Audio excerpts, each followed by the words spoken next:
think the biggest thing for identity from a shift perspective in the last couple of years has really been around being a focal point from a security perspective.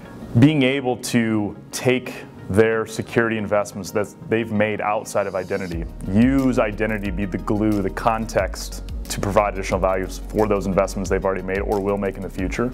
I think a lot are coming around to really see, hey listen, I'm going to reduce risk and I'm going to be able to solve certain problems, but I can't get 100% of the way there without involving identity in those solutions.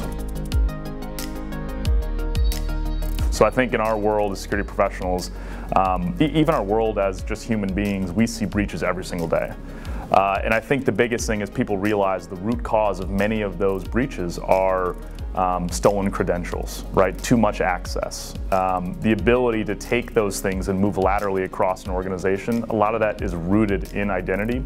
And it's gotten to the point where even at the board level, they can't ignore it anymore. Better off today than we've ever been. I think there's been a lot of work done by various organizations over the years to really push that openness and really get vendors to support a very standard and open way to integrate products. So if you look back, years ago, it was always this very heavy proprietary-based or services-based way of connecting things together, and that introduced lots of issues from a supportability perspective. I think what we've seen with the evolution of SAML, emerging standards like OpenID and OAuth and SCIM and these different things, you're creating a scenario where it's much easier to take best-of-breed vendors that complement each other very well and be able to tie it all together end to end.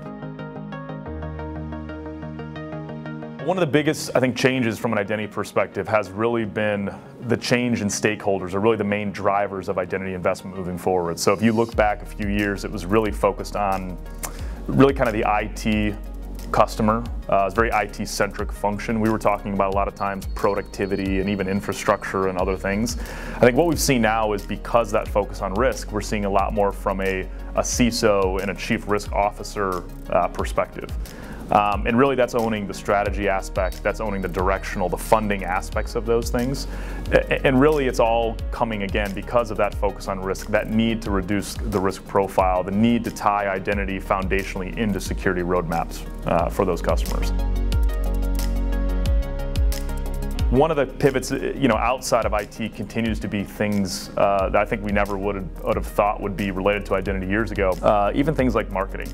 Chief digital officers, those types of people are out there making investments in identity. Now maybe they're focusing on different ways and reasons why they're doing so, but they look at consumer loyalty, they're looking at brand awareness programs, they're using identity to drive a lot of that stuff forward.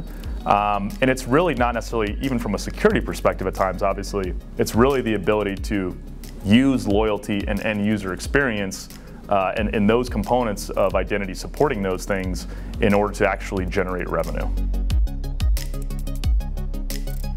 B2B and B2C become much harder problems to solve, right? So when you look at the targets of the world and really what were the root causes of those breaches, they were partners, they were vendors, they were business entities that aren't internal, that you have to find the right way to be able to maintain and store their credentials. And if you don't, bad things happen.